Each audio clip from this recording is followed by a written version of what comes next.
Jenius Medis. Sebelum lanjut, bagi yang belum subscribe Cafe Novel, silahkan subscribe dan aktifkan lonceng notifikasi supaya tidak ketinggalan update terbaru dari kami. Jangan lupa juga tinggalkan like, komen dan share video ke medsos yang sahabat punya. Oke lanjut. Bab tahun 1435 sampai tahun 1438. Umumnya, dalam keluarga yang sedikit lebih besar, selama yang lebih tua mendapat sedikit masalah, generasi muda akan mulai menuntut perpisahan. Hati orang-orang itu dingin dan tipis, apalagi bagi keluarga besar, kasih sayang keluarga adalah sesuatu yang sewaktu-waktu bisa ditinggalkan. Chen Hai dengan cepat melambaikan tangannya untuk menjelaskan, Li Shao, saya jamin selama kakek saya bisa bangun, semua kontradiksi tidak akan ada lagi. Apa kamu yakin? Jericho Li tidak mempercayainya. Li Shao, ada beberapa orang di keluarga Chen yang ingin berpisah, tapi ayahku juga bertanggung jawab atas keseluruhan situasi. Dia bukannya tidak masuk akal. Khususnya, yang paling disayangi kakekku adalah aku. Aku jamin itu setelahnya Li Shao menyembuhkannya, dia bisa masuk ke rumah harta Chen dan memilih apa saja. Sepertinya dia takut Jericho Li akan menolak. Chen Hailue ragu-ragu dan dengan cepat menambahkan, saya tahu bahwa pada level Li Shao, harta biasa tentu saja tidak menarik. Tapi ada satu hal yang benar-benar membuat Li Shao tertarik. Oh. Saya ingin tahu apakah Li Shao pernah mendengar tentang Long Xinzi. Li Jericho Li mengangkat alisnya dan berkata, apakah kamu memiliki harta karun seperti itu di keluarga Chen? Long Xinzi bukan hanya sejenis bahan obat, tetapi juga senjata ajaib khusus. Senjata ajaib. Ini hanya memiliki satu fungsi, yaitu, dapat mengekstrak kekuatan obat dari bahan obat.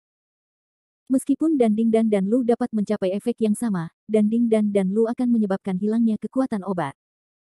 Selain itu, beberapa bahan obat khusus tidak dapat diekstraksi oleh Danding dan Lu.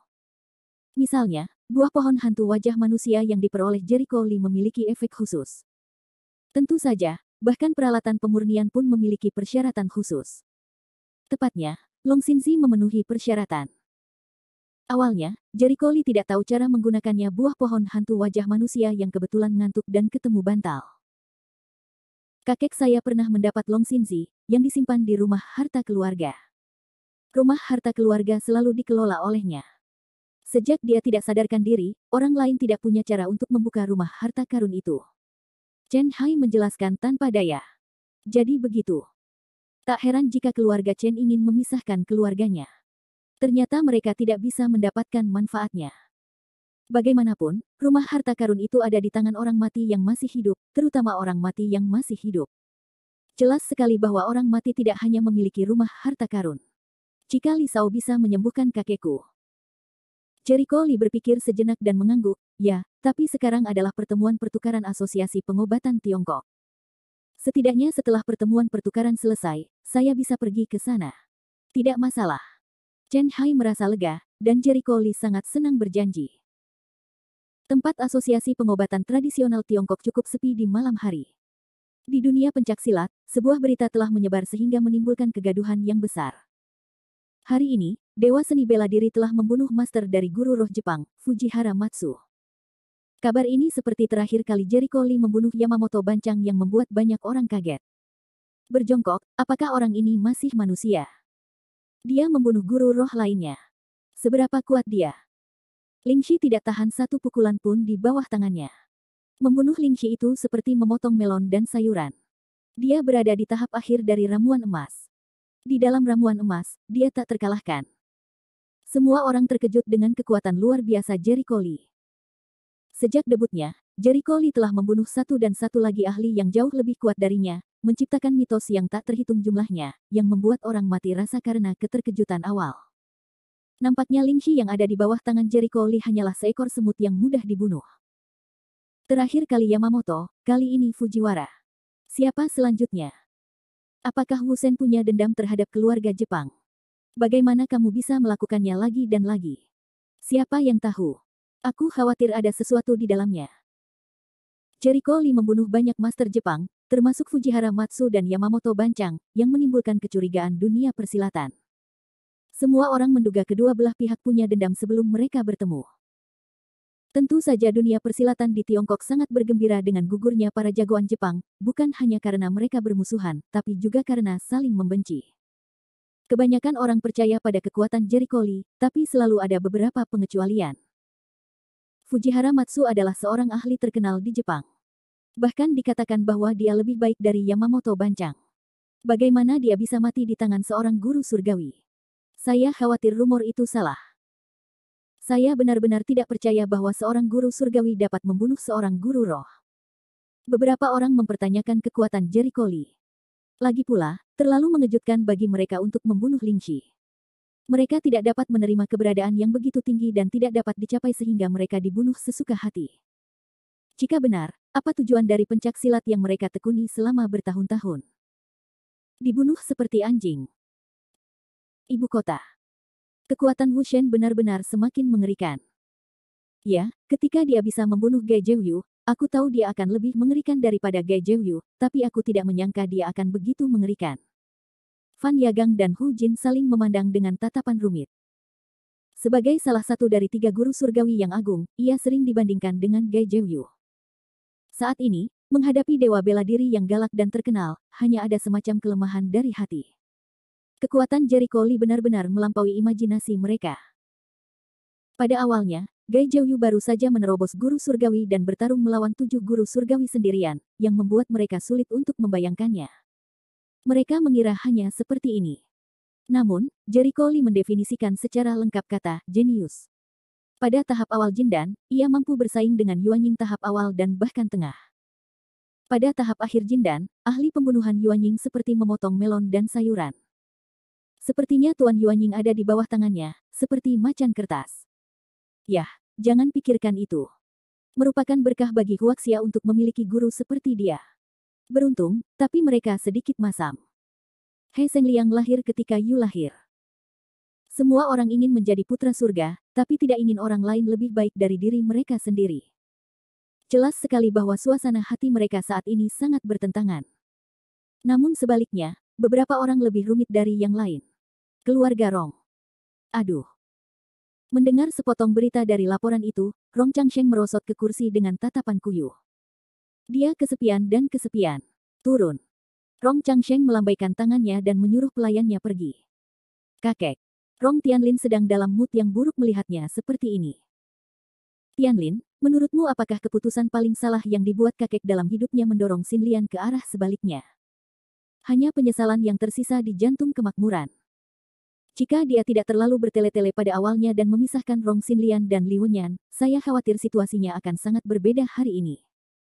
Kakek, ini bukan salahmu, Rong Tianlin menggelengkan kepalanya. Jangan menghiburku, aku tahu ini salahku, kata Rong Changsheng. Dia bingung sekali, tapi tidak untuk kedua kalinya. Dia sadar. Kekuatan dan bakatnya belum pernah terlihat sebelumnya. Dalam waktu kurang dari setahun, ia berada di tahap akhir dari ramuan emas, dan kecepatan kultivasinya sangat jahat. Hal yang paling luar biasa adalah bahwa ia berada di tahap akhir dari ramuan emasnya.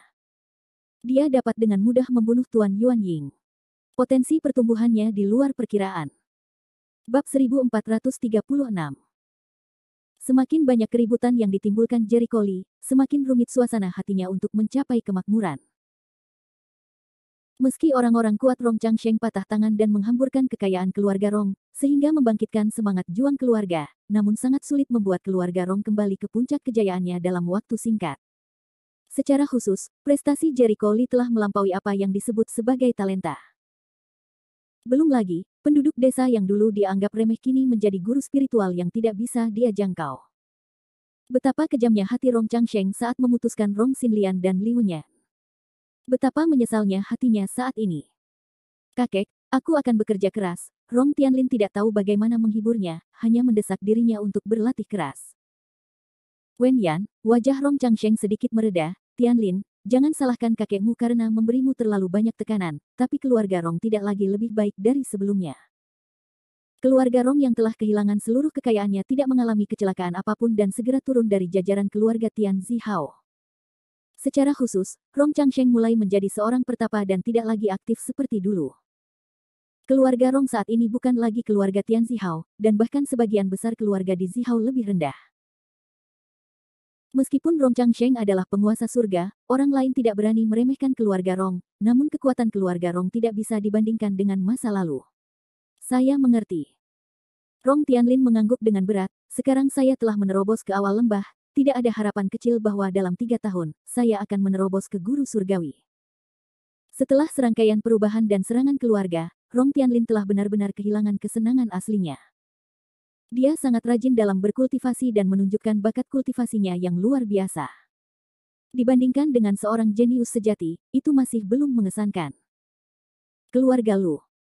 Dibandingkan dengan kenyamanan keluarga Rong, keluarga Lu jauh lebih sengsara. Keluarga Lu tidak memiliki seorang jenius muda seperti Rong Tianlin. Kebanyakan orang di keluarga Lu tidak berguna.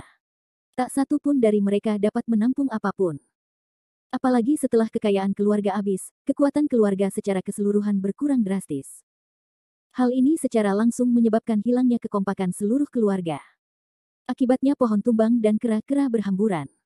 Beberapa cabang yang dulunya setia semuanya mendirikan rumah sendiri-sendiri. Dalam hal ini, Lu Tianhua memilih diam. Tidak ada istirahat, tidak ada pendirian. Baru setelah menghadapi krisis pemenggalan kepala barulah kita dapat membedakan kelompok etnis mana yang benar-benar layak untuk ditarik dan dikembangkan, dan kelompok etnis mana yang hanya menjadi rumput di tembok. Meskipun Lu Tianhua masih memperhatikan rumor dari dunia luar, dia telah kehilangan semangat juang aslinya. Satu-satunya idenya sekarang adalah mengembangkan bakat nyata dalam keluarga dan memimpin keluarga kembali ke puncak. Reaksi semua keluarga di Beijing berbeda-beda. Ada suka dan duka. Saya senang memiliki hubungan yang baik dengan keluarga Jericho Lee, namun saya sedih memiliki hubungan yang buruk dengannya. Terutama masyarakat keluarga Fu. Fu Bai, bodoh, sudah lama terkurung. Apa tidak apa-apa. Sejak penutupan Fu Bai, orang-orang menghilang.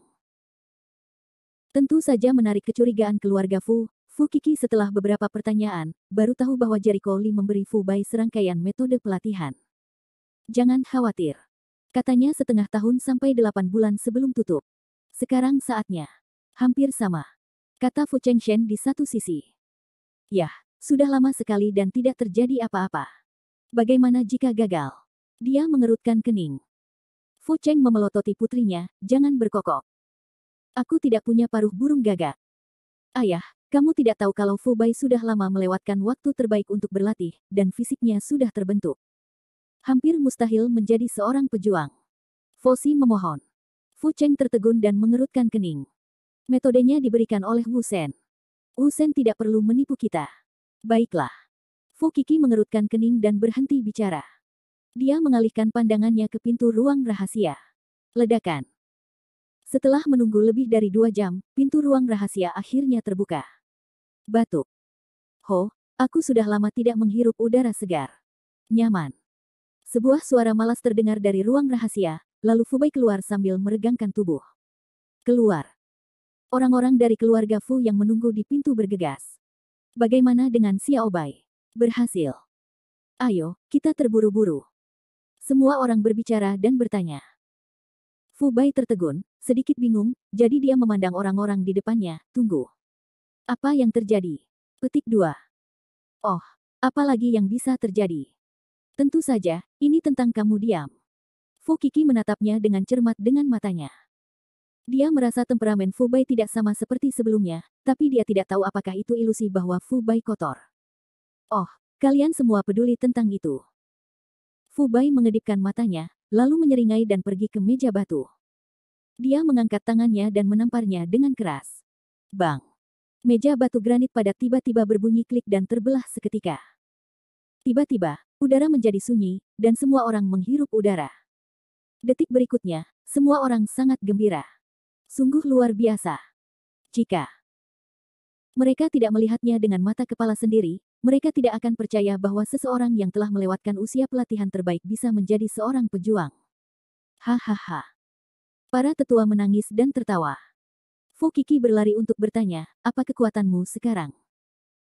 Begitu suara itu turun, semua orang menoleh untuk melihat bahwa mereka sangat prihatin dengan kondisi kultivasi Fu Bai.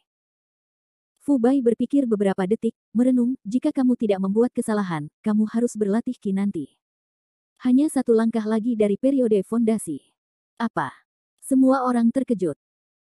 Fu Cheng membuka mulutnya lebar-lebar dan berkata dengan tidak percaya, kamu baru ditutup selama 8 bulan, dan kamu tidak pernah bisa menutupnya. Kembangkan dirimu, dan kamu sudah berada di tahap akhir dalam berlatih Qi. Ya, Fu Bai mengangguk. Sebenarnya, ketika saya berada di bulan keempat, saya telah berhasil memadatkan topan. Sudah waktunya untuk berlatih Qi. Tapi di waktu itu saya melihat masih banyak waktu, jadi saya langsung ke tahap selanjutnya dari latihan Qi. Berbicara tentang 8 bulan penutupan, dia diliputi emosi. Awalnya dia curiga dengan rencana pelatihan yang diberikan oleh Jericho Lee. Dalam kognisinya, selama seseorang melewatkan usia pelatihan terbaik, pada dasarnya tidak mungkin baginya untuk menjadi seorang pejuang di masa depan. Namun ketika dia berlatih sesuai dengan metode yang diberikan oleh Jericho Lee, dia bisa merasakan perubahannya. Di tubuhnya hampir setiap hari, hal ini membuatnya gembira. Bahkan mereka yang biasanya merasa sangat keras, latihan yang mustahil, dia mengertakkan gigi untuk bersikeras. Pada bulan keempat, ia menjadi seorang pejuang. Saat itu, dia sangat ingin segera keluar dan menyampaikan kabar baik kepada seluruh anggota keluarganya. Namun, dia menahan diri. Dia merasa menjadi seorang pejuang saja tidak cukup. Lagi pula, tidak ada gunanya memamerkan bahwa dia telah ditutup selama beberapa bulan dan memasuki masa pelatihan Qi. Jadi dia terus menutup dan menerobos 2 level satu demi satu. Sekarang dia dekat dengan masa yayasan. Bab 1437, His. Mereka semua menarik napas. Dalam 8 bulan, mereka tidak mencapai prestasi, dan mereka berhasil lolos ke tahap selanjutnya dari pelatihan Qi. Sepengetahuan mereka, bahkan 4 pemuda di Beijing pun tidak mampu melakukannya. Fu Cheng sangat terkejut, dan kemudian dia tidak bisa menahan tawa getir, layak menjadi dewa perang. Dia harus mengakui bahwa Jericho Lee berada di luar jangkauan kognitifnya. Dia sendiri hanyalah seorang jenius dan dapat mengubah orang lain menjadi jenius. Hei, aku akan menjadi pejuang di masa depan. Kamu tidak perlu melihat wajah buruk orang-orang itu lagi. Kamu bisa menamparkan siapa saja yang sedang kesal. Wajah Fu Bai sangat sedih. Di masa lalu, dia paling dipuji sebagai orang yang tahu segalanya, yang mengetahui banyak informasi dan rahasia, tapi dia sama sekali tidak menyukai gelar ini. Terkadang ketika dia dibuli, dia juga ingin berkelahi satu sama lain. Kini mimpinya menjadi kenyataan. Fu Cheng memelototinya. Kamu baru saja menjadi seorang pejuang. Jaraknya 18.000 mil dari berjalan secara horizontal. Jangan buat masalah untukku. Dia melihat sekilas pemikiran putranya dan langsung menuangkan air dingin. Fu Bai berkata, "Yah, aku tahu, aku tidak akan main-main." Faktanya, dia tidak main-main. Dia adalah pria yang punya otak. Bagaimana dia bisa melakukan sesuatu tanpa otak? Baru saja dia kecanduan. Fu Cheng kemudian berkata kepada orang banyak, jangan sebarkan cerita bahwa Xiao Bai telah menjadi seorang pejuang. Kekuatan keluarga Fu masih lemah. Pak. Keesokan paginya, segera setelah Jericho Lee selesai mencuci, Zai Qingsui datang memanggilnya. Jericho Lee, bangun dan sarapan. Klik. Jericho Lee membuka pintu dan memandangnya, pagi sekali. Ini baru jam 7. Semua orang menunggumu, kata Zai Qingsui. Jericho Lee terdiam. Meski tidak memiliki kebiasaan berbaring di tempat tidur, semua orang ini terlalu aktif. Ketika saya datang ke restoran, semua orang dari Asosiasi Pengobatan Tiongkok datang. Halo, Ketua Lee. Ketika mereka melihat Jericho Lee, mereka menyapa sambil tersenyum. Setelah Jericho Lee diumumkan sebagai presiden baru kemarin, masyarakat menaruh harapan besar terhadap presiden baru yang masih muda ini. Jericho Lee menyapa semua orang satu persatu dan duduk. Saat ini, Solier berdiri dan berkata sambil tersenyum, Presiden Lee.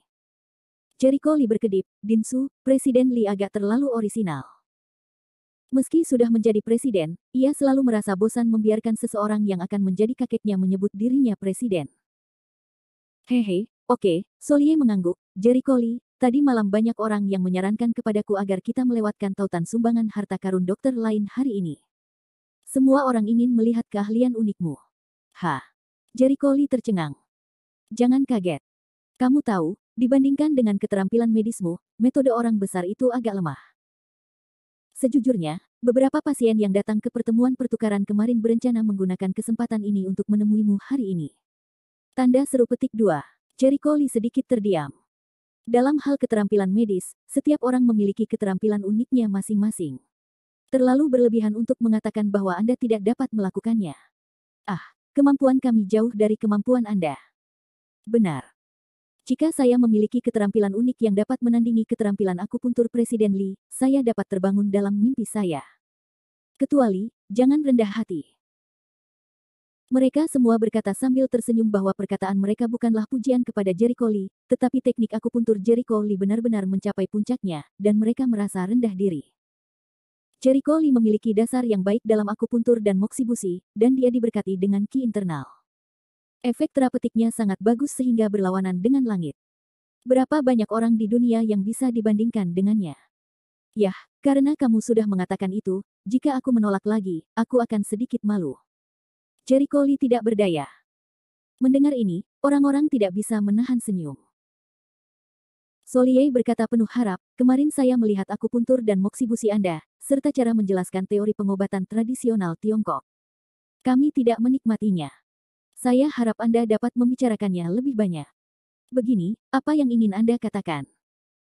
Jericho Lee berpikir sejenak dan menjawab, karena kamu memiliki hati ini, aku tidak akan mengelak. Menurutku begitu. Pertemuan pertukaran akan diadakan setiap 6 bulan sekali. Setelah pertemuan pertukaran diselesaikan oleh orang yang ditugaskan secara khusus, itu akan dikirim ke situs web asosiasi. Selain itu, saya mungkin tidak dapat menghadiri pertemuan pertukaran setiap saat, tetapi ketika saya punya waktu, saya akan mengirimkan beberapa keterampilan medis untuk Anda pelajari dan tukarkan. Selain itu, saya juga akan mengungkapkan metode pembelajaran menusuk dan membimbing, bagus. Semua orang bersemangat. Diadakan setiap 6 bulan sekali, dan waktunya tepat. Di masa depan, akan ada orang khusus yang mencatat konten pertemuan pertukaran, dan Anda tidak perlu khawatir ketinggalan. Di masa depan, kami akan tumbuh bersama Li Hui. Saya punya firasat bahwa asosiasi TCM lainnya akan mengikuti satu demi satu. Mereka semua bersemangat dan penuh harapan akan masa depan TCM yang cerah. Setelah sarapan, semua orang pergi ke kelas. Saat ini, sekelompok orang bergegas mendekat, dipimpin oleh seorang pria paruh baya berusia 40-an, bersama seorang remaja, diikuti oleh sekelompok anggota keluarga. Tolong, anak saya tiba-tiba sakit parah, dan kami tidak dapat mengetahui penyebabnya. Saya tahu ada pertemuan pertukaran di sini. Tolong bantu anak saya. Saya benar-benar tidak bisa menahannya. Lelaki tua itu hampir berlutut dengan wajah memohon. Mendengar pidato tersebut, sekelompok pengobatan tradisional Tiongkok saling memandang, telah berpaling untuk melihat masa lalu ke arah kaum muda. Wajah pasien kusam, dan badannya kaku seperti patogen. Dia mengejang dari waktu ke waktu, dan matanya menengadah. Penampilannya cukup menakutkan. Apa itu? Tidak, sepertinya epilepsi. Gejala epilepsi jauh lebih buruk dari ini. Orang-orang mulai membicarakannya. Ini adalah pertama kalinya mereka, dokter terkenal yang telah menangani banyak kasus, melihat penyakit ini. Jericho Lee menatap bocah itu selama 2 menit. Dia bergerak dalam hatinya dan maju ke depan dengan tenang. Dia pertama kali menyentuh dahi anak laki-laki itu dan memutar kelopak matanya. Lalu matanya berubah sedikit dan dia meletakkan tangannya di leher anak laki-laki itu. Kenapa? Apakah ini denyut nadi? Tidak, denyut nadinya tidak boleh di sendi pergelangan tangan. Apa cara yang aneh untuk merasakan denyut nadinya? Para dokter semua terkejut dan bingung. Sesaat kemudian, Jericho Lee menarik kembali tangannya dan berkata dengan suara agak berat, penyakit ini sulit disembuhkan. Apa? Seluruh hadirin terkejut, dan semua orang memandang Jericho Lee dengan takjub. Dalam kesan saya, sejak kemarin Oh Chen mulai mencari-cari kesalahan, Jericho Lee tidak pernah mengatakan bahwa penyakit ini tidak mudah untuk disembuhkan, atau tidak dapat disembuhkan, dan ia selalu mengatasi gejala-gejala yang dialami pasiennya dengan mudah. Saat ini, di hadapan pemuda ini, ia mengucapkan kata keras kepala. Penyakit remaja ini, bukan epilepsi yang mereka kira. Bab 1438. Solimer bingung dan maju untuk merasakan denyut nadi pasien. Segera alisnya berkerut. Ada apa, Sutua? Kou Zun bertanya dengan suara rendah. Saya tidak bisa menahannya. Solie menggelengkan kepalanya. Apa? Kou Zun terkejut. Kamu tidak bisa menahannya. Tidak mungkin. Kelihatannya seperti epilepsi. Meski kamu bukan ahli di bidang ini, tapi kamu tidak rugikan. Tidak semudah itu. Solie tampak bingung dan bingung, penyakit ini sepertinya epilepsi, tapi saya baru periksa, badan pasien tidak ada masalah, denyut nadi stabil, ki dan darah tidak terhalang, dalam keadaan normal, jika ke rumah sakit untuk pemeriksaan, siapa yang akan memberikan diagnosis sehat? Ini. Titik petik 2. Orang-orang membuka mulutnya lebar-lebar, dan beberapa praktisi pengobatan Tiongkok dengan perasaan bingung maju satu demi satu untuk merasakan denyut nadi pasien. Sesaat kemudian, mereka semua dikalahkan. Saya tidak dapat mendiagnosisnya. Aneh, dari denyut nadinya seharusnya tidak ada masalah. Mengapa kamu tidak bisa melihat masalahnya? Orang-orang bingung. Ini adalah pertama kalinya mereka mengidap penyakit yang begitu aneh. Saat ini, Solier memandang Jericho Lee. Jericho Lee, bisakah kamu melihatnya? Ya. Bagaimana? Mata Solier berbinar. Bisa disembuhkan, tapi ini bukan waktu yang tepat untuk mengobatinya sekarang. Jericho Lee menjelaskan dengan tenang. Apa? Orang-orang hampir mengira mereka salah dengar, dan masih perlu waktu untuk menyembuhkannya. Dokter, apakah Anda salah? Pria paruh baya itu bertanya dengan cemas. Di satu sisi ada wajah anggota keluarga yang lain yang tidak tampan, saya kira tidak bisa disembuhkan. Jika Anda tidak bisa menyembuhkannya, jangan ucapkan kata-kata yang tidak bisa dimengerti ini. Tidak ada dokter yang asal-asalan. Ya. Saat pertama kali saya datang ke sini, saya mendengar ada dokter Lee yang sangat baik. Haruskah itu kamu? Sekarang, kamu tidak layak atas namamu. Anggota keluarga lainnya telah menyuarakan keraguan mereka. Perawatan adalah kekacauan, saya bisa memahami suasana hati Anda, tapi sejujurnya saya katakan, penyakitnya tidak sesederhana yang Anda kira, Jericho Lee dengan lembut menggelengkan kepalanya. Haha, asal-asalan itu bukan perilaku yang baik, apalagi kalau mukanya banyak orang, tapi juga main-main muka bengkak penuh lemak. Saat ini, tawa sarkastik datang. Saya melihat seorang lelaki tua yang tampak seperti berusia 60-an. Dia datang sambil mencibir, diikuti oleh seorang pria paruh baya berusia 30-an. Begitu mereka keluar, mereka sangat marah. Jericho Lee sejalan dengan reputasinya. Saat pertama kali dia melihatnya, dia merasakan semacam bau berbahaya dari mereka, seperti yang dia rasakan dari Yin Jiutian terakhir kali, tapi itu lebih tidak nyaman daripada Yin Jiutian. Menarik. Jericho Lee memandang mereka sebentar, dan tiba-tiba menemukan tempat yang menarik, yaitu usia keduanya yang sebenarnya tidak sesuai dengan usia yang terlihat. Secara khusus, lelaki tua itu bahkan memiliki budidaya periode bigu, yang membuatnya cukup terkejut. Begitu mereka masuk, seluruh penonton langsung tenang dan jatuh ke dalam situasi yang sangat aneh. Setelah ragu-ragu sejenak, Solier memimpin dan berkata, Lao Guang, kamu di sini. Saya pikir kamu tidak akan datang. Namun, pihak lain hanya memandang Soli dengan enteng, tapi tidak menjawab. Dia langsung menemui Jericho Lee, memandang Jericho Lee dengan hati-hati, dan kemudian berkata, apakah Anda presiden baru? Ketika saya datang ke sini sebelumnya, seseorang memuji Anda dan mengatakan bahwa asosiasi merekomendasikan keajaiban. Saya masih penasaran. Sekarang tinggal seperti itu. Jika kamu tidak bisa memecahkan racun biasa, jam berapa yang salah? Apakah itu konyol begitu dia berbicara? Dia bersikap sinis, dengan perasaan yang kuat untuk mempertanyakan yang bersalah. Begitu wajah mereka berubah, mereka semua mengerutkan kening. Dalam Asosiasi Pengobatan Tiongkok Tradisional, hanya sedikit orang yang mau berurusan dengan dokter racun, bukan hanya karena mereka istimewa, tetapi juga karena mereka menganggap diri mereka tinggi dan memiliki kepribadian yang buruk. Siapa yang suka berurusan dengan sekelompok orang yang selalu sok? Solier mengerutkan kening dan berkata dengan lemah, kamu salah.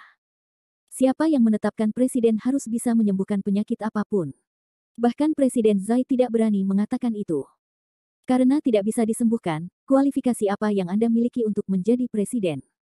Guang Yi bersenandung dingin. Setiap orang memiliki bidang keahliannya masing-masing. Presiden Li pandai akupuntur dan moksibusi. Dia telah melihat keterampilan medisnya kemarin, dan itu luar biasa.